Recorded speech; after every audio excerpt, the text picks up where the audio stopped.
So in the series of the secretory pathway, we will now discuss the Golgi to Golgi transport. कि ER से जब कोई भी protein Golgi में आ चुका सिस गोल्जी में, तो वो गोल्जी स्टैक्स के बीच में कैसे ट्रांसपोर्ट करेगा, यानी सिस सिस्टर्नी में, मिड सिस्टर्नी में, ट्रांस सिस्टर्नी में और ट्रांस गोल्जी नेटवर्क में।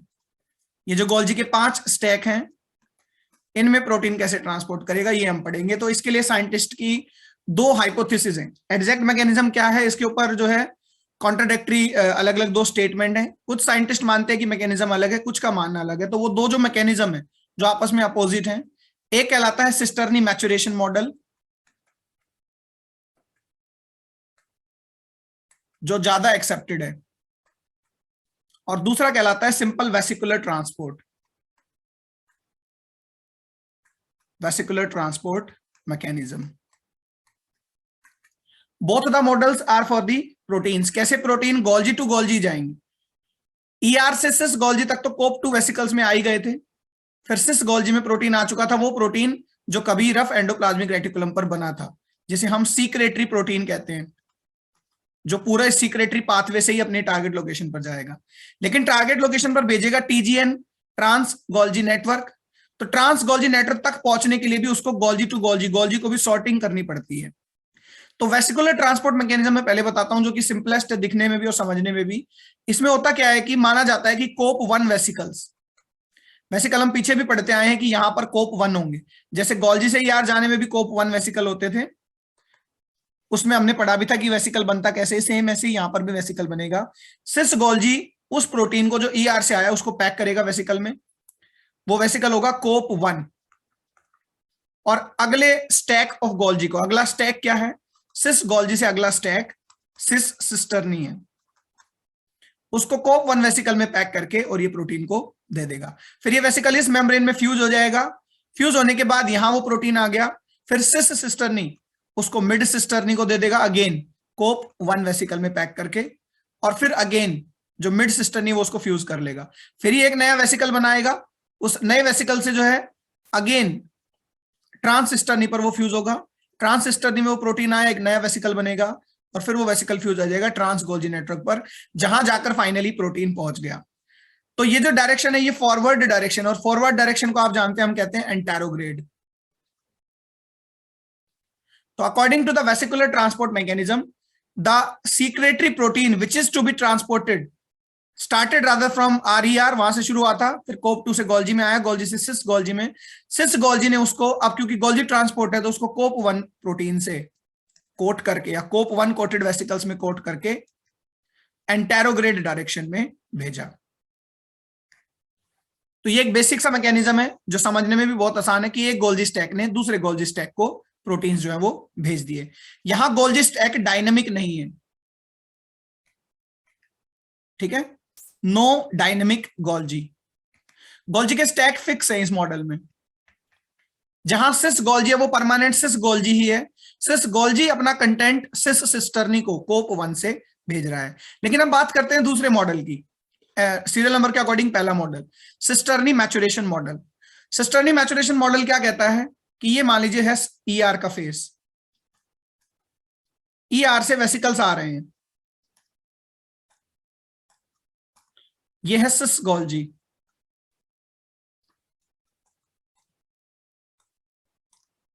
ये है सिस सिस्टर्नी, ये है मिड सिस्टर्नी, ये है ट्रांस सिस्टर्नी, और ये है trans Golgi. Cisternae maturation model क्या कहता है ये ध्यान से समझेंगे। इसको समझने के लिए मैं एक बेसिक सा एक एग्जांपल देता हूं, ठीक है, उसको हम अगर समझ पाएंगे तो ये मॉडल एग्जैक्टली हमें समझ में आ जाएगा। मान लीजिए कोई फैमिली है जिसमें 5 मेंबर हैं, अलग अलग एज ग्रुप के। एक है 5 साल का, एक 10 साल का, एक 15 साल का मेंबर है, एक 20 साल का मेंबर है, और एक 25 साल का मेंबर है। कुछ फ्रूट्स है अपने पास, 5 फ्रूट खरीद कर लाए गए, ठीक है, ये राइपनिंग ऑर्डर में मैंने लगा दिया। बिल्कुल कच्चा फ्रूट है, थोड़ा सा पका हुआ है, उससे ज्यादा पका हुआ है, फिर पका, और मोस्ट राइप्ड। अब क्वालिटी ये है कि भाई 5 साल वाला बच्चा सबसे कच्चा फ्रूट खाता है, 10 वाला उससे ये, next one and next one.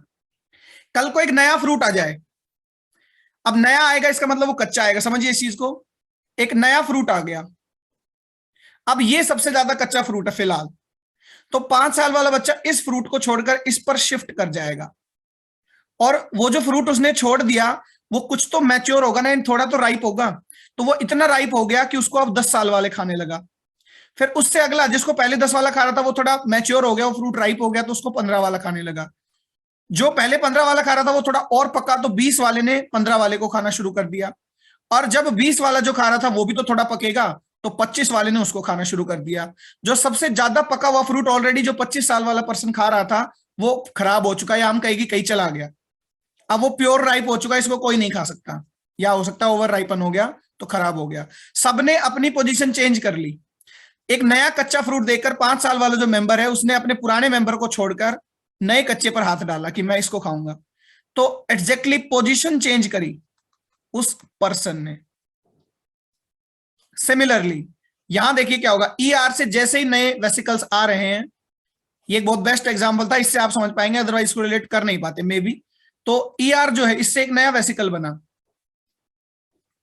नया स्टैक, सॉरी, ये नया स्टैक कहलाएगा सिस गोल्जी। ये नया स्टैक अगर सिस गोल्जी है तो सिस गोल्जी अब सिस सिस्टर्नी हो गई। सिस सिस्टर्नी ये हो गई, तो जो पहले सिस्टर्नी थी वो अब मिड सिस्टर्नी हो गई, जो पहले मिड सिस्टर्नी थी वो अब ट्रांस सिस्टर्नी हो गई, और जो पहले ट्रांस सिस्टर्नी थी वो अब ट्रांस गोल्जी हो गई। तो पहले जो ट्रांस गोल्जी थी वो क्या हुई भाई, वो डिवाइड हो गई, वो सीक्रेटरी वेसिकल्स बन गई, क्योंकि उसमें सबसे मैच्योर सबसे ज्यादा पके हुए फ्रूट थे, और वो अपनी अपनी जगह पर चली गई। तो गोल्जी के स्टैक तो अब भी 5 ही रहे। अच्छा ऐसा हुआ तो गोल्जी टू गोल्जी प्रोटीन कैसे जा रहे हैं भाई, प्रोटीन ऐसे जा रहे हैं कि जो सिस गोल्जी के प्रोटीन है, जो कच्चा फ्रूट खाने वाला मेंबर है वो तो कच्चा ही फ्रूट खाएगा, तो सिस गोल्जी के प्रोटीन जो पहले इसमें थे, इनको भगवान ने वरदान दिया था कि तुम सिर्फ सिस गोल्जी के ही प्रोटीन हो, तुम तुम्हें सिस सिस्टर्नी में रह नहीं सकते। इनको यह वरदान था कि तुम सिस गोल्जी के प्रोटीन हो तो तुम सिस सिस्टर्नी में नहीं रह सकते। अब जब सिस गोल्जी सिस सिस्टर्नी बन गई तो इन प्रोटीन्स को मजबूरन नीचे आना पड़ेगा वापस।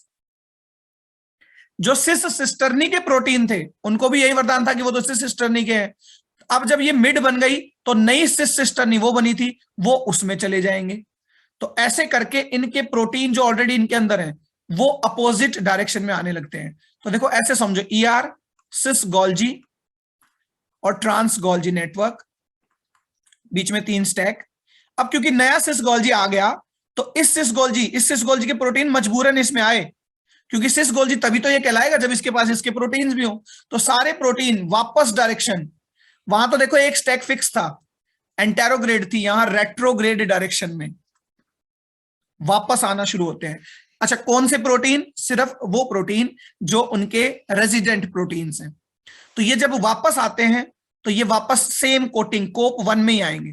यहां आप कंफ्यूज ना हो कि रेट्रोग्रेड और एंटेरोग्रेड इसमें अलग होगा, वेसिकल गोल्जी के लिए दोनों ही है। मॉडल 2 प्रपोज किए गए थे। अब मैं आपको उन प्रोटीन्स का कंसेप्ट बताता हूं जिन्हें आगे जाना है, समझिएगा।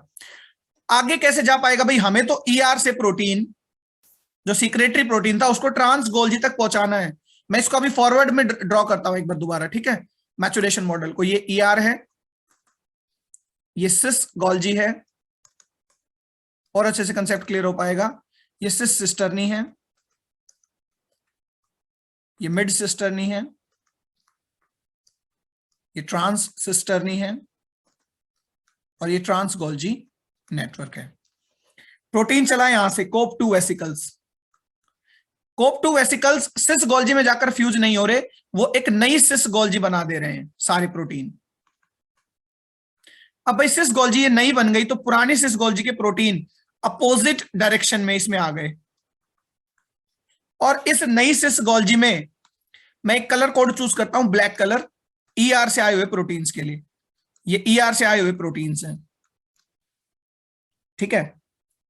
ये प्रोटीन आगे कैसे जाएंगे, अब हमें तो आगे ट्रांस गोल्जी तक पहुंचाना है ना, इनको आगे ले जाने की जरूरत नहीं है, यही आगे वाले बन जाएंगे समय के साथ जब मैच्योर होगी गोल्जी। मैचुरेशन मॉडल देखिए कैसे बन जाएंगे। अभी सिस गोल्जी नहीं आ जाने की वजह से पुरानी सिस गोल्जी बन गई सिस सिस्टर्नी, एंड सो ऑन। तो इस तरह से जब ये मैच्योर हो रहे हैं तो पुरानी टीजीएन खत्म हो चुकी होगी। क्यों खत्म हो चुकी होगी? क्योंकि सिस सिस्टर्नी जो थी पहले वो अब सिस गोल्जी बन गई। इसी तरह से सिमिलरली सारे आपस में चेंज हो गए। अब आज जो ये सिस गोल्जी है, जब एक और नया क्या आ जाएगा, अब ईआर फिर से प्रोटीन भेजेगा, एक और नया सिस गोल्जी बन जाएगा। तो ये सिस गोल्जी कभी सिस सिस्टर नहीं बनी, तो कभी यही मिड सिस्टर नहीं भी बनेगी जब एक और आ जाएगा, फिर एक और आ जाएगा, फिर एक और फिर एक और। तो कभी यही जो आज नई सिस गोल्जी बनी है, ये कभी मैच्योर होकर इसका नंबर आएगा और यही ट्रांस गोल्जी नेटवर्क भी बनेगी। और जिस दिन ये ट्रांस गोल्जी नेटवर्क बन जाएगी उस दिन इसको, इन प्रोटीन्स को बाहर भेजना आता है। तो प्रोटीन को तो मूव करने की जरूरत ही नहीं है। प्रोटीन जो ईआर से गोल्जी तक जाने थे वो अपने आप मैच्योर्ड स्टैक की वजह से वहीं रहते हैं। हाँ, स्टैक नए बनते हैं, तो इसे कहते हैं गोल्जी मैचुरेशन मॉडल।